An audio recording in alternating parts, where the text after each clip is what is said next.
Despite being one of the largest religions in the world, Sikhism remains largely unknown and almost mysterious in many parts of the world. This lack of understanding and knowledge has created many stereotypes pertaining to the Sikh religion. So hopefully I'll clear some of that up in this episode. Welcome back to another FTD Facts video. I'm Leroy Kenton, and I had no idea that our first episode on Sikhism would get so much attention. And you guys wanted a part 2. I mean, people like Navjot Kaur Sekon, Eshan Sandhu, Harvishal Deep Singh, Jay Sin, R9AJ, and Paramjit Singh all requested for us to do part 2. So here's some more interesting facts about Sikhism that everybody needs to know. So Sikhism is an independent religion. A large number of people kind of tend to assume that Sikhism is like a branch of Hinduism or something, or even sometimes like an offshoot religion of Islam, or even a blend of both of those religions. And while religion as a category itself is kind of problematic, using that label,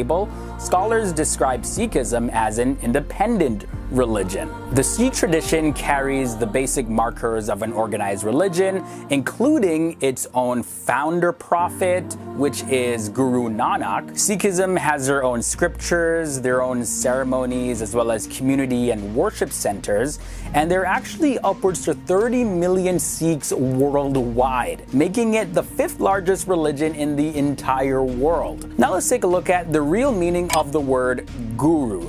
So the word guru literally means this: enlightener. And while you're now allowed to refer to experts in certain domains as gurus, like for example here on YouTube we have makeup gurus, as well as there's real estate gurus, etc., etc., it carries a specific institutional meaning within the Sikh tradition.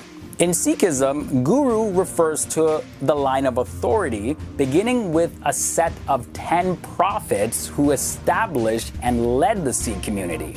The first of these, Guru Nanak, was born back in the year 1469 CE, and the 10th in his line, Guru Gobind Singh, passed away in 1708 CE. And before he passed, Guru Gobind Singh passed the leadership to joint entities, the Guru Granth Sahib, which are the scriptures, and the Guru Khalsa Panth, which is a community of initiated Sikhs. Now I talk a little bit more about that in part 1, and Sikhs revered these two occupying the throne of the Guru for eternity.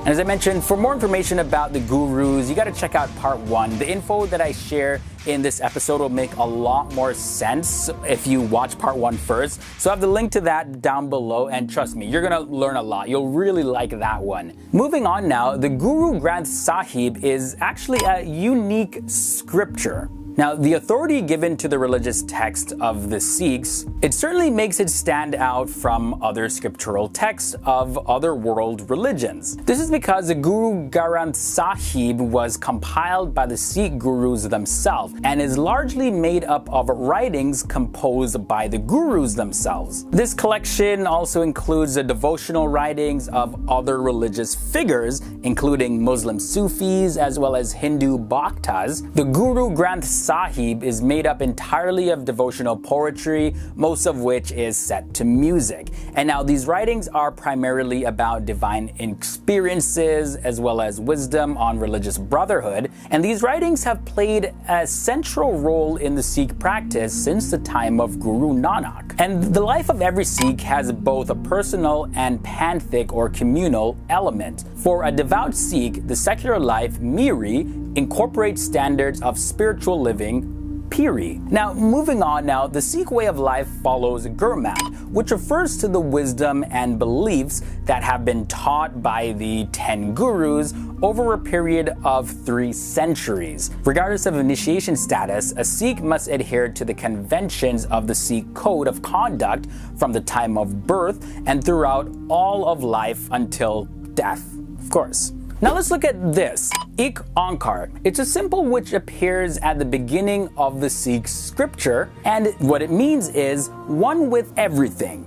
The symbol is written in the Gurmukhi script, and the Gurmukhi is the Sikh language of prayer in which Guru Granth Sahib is written. But what does the word Gurmukhi actually mean? Well, it means of the Guru's mouth. And the words of the ancient Gurmukhi language are similar to those of modern Punjabi, but differs grammatically, and that it's actually very poetic versus being a spoken language. Now, the phrase Ik Onkar in itself has several components. We have the IK, or sometimes spelled EK, stands for the Gurmukhi numeral 1. And On stands for everything. Kar stands for creator. And when you take a look at the whole symbol, the Ik Onkar, it actually communicates the idea of one creative being or one God that manifests in all of existence. Now, as I mentioned in part 1, Sikhs, of course, believe that the Guru Granth, or the Holy Book, is actually their living guru. And the Hukam is actually a verse selected at random from the Guru Granth and is considered a divine command. The point of reading the Hukam is so that Sikhs may understand that their Guru has a will and that they need to align themselves with it. And when they do that, they're actually aligning themselves with the will of God. Now we look at the word Nishan. In Sikhism, Nishan means flag, symbol, or banner. And Sahib is a term of respect, meaning master or lord. In Sikhism, the religious flag is addressed as Nishan Sahib to show respect. The Nishan Sahib is raised and flown at every Sikh Gurdwara, which is a place of worship for Sikhs. Alright, now let's take a look at Langar. So what do you know about that word?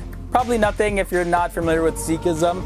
Well, Langar is a sacred food service from the Guru's free vegetarian kitchen, and it's a completely important concept in Sikhism as it began with Sikhism's founder, Guru Nanak, where he fed holy men called sadhus. And the second Sikh Guru, Angad Dev's wife, Mata Kivi, later became very instrumental in the development of Langar, serving alongside the first 5 Gurus in Gurkha Langar, which is a Guru's free kitchen. The third Guru, Amar Das, developed the concept of Pangat Sangat, meaning everyone, regardless of rank, sits and eats together as equals in the congregation, which is pretty cool. So there's no real person that's above anybody, everybody's equal. Now, we can't make a video about Sikhism and not talk about turbans. You're probably wondering about them. Well, Sikhs are told to keep their hair in the natural, unaltered state, and that's part of the Sikhism code that we talked about earlier. A Sikh is expected to keep all their hair intact and have their head covered. The rule of dress for every Sikh man is to wear a turban, and the Sikh woman may wear a turban or a traditional headscarf, whichever one she chooses. And when it comes to removing the turbans, they're only removed in circumstances like, bathing or washing your hair or other very intimate moments that, of course, you have to take it off, but usually they're just kept on all the time. And a lot of people make a misconception of Sikh women not being equal in the religion, but that's not true. Sikh women have equal status. In the 14th century, before the time of Guru Nanak Dev Ji, Indian women were degraded by their society, and pretty much the function of a woman in society was only to just give birth as well as do housework and serve the other men in society in any way possible that they were commanded to.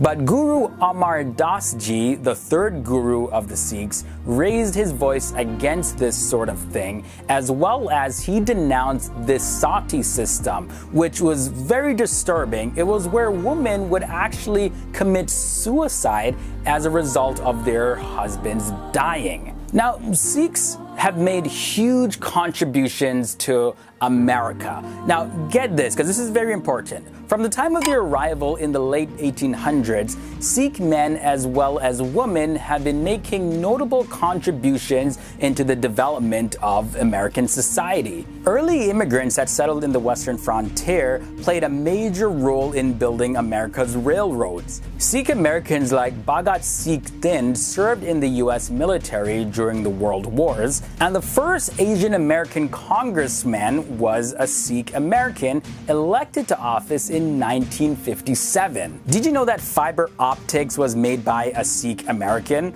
As well as Sikh American women continued to make diverse contributions, such as Grammy-winning artist Snatam Kaur and commercial airline pilot Arpinder Kaur. Now there you have it, guys. That was your facts about Sikhism part 2. I hope it cleared up a lot of misunderstandings of Sikhism. And in this culturally diverse world, we hope to share facts to you viewers that allow you to gain some insight to see exactly where people are coming from, so that we can just understand people and do our best to live in unity regardless of our traditional backgrounds.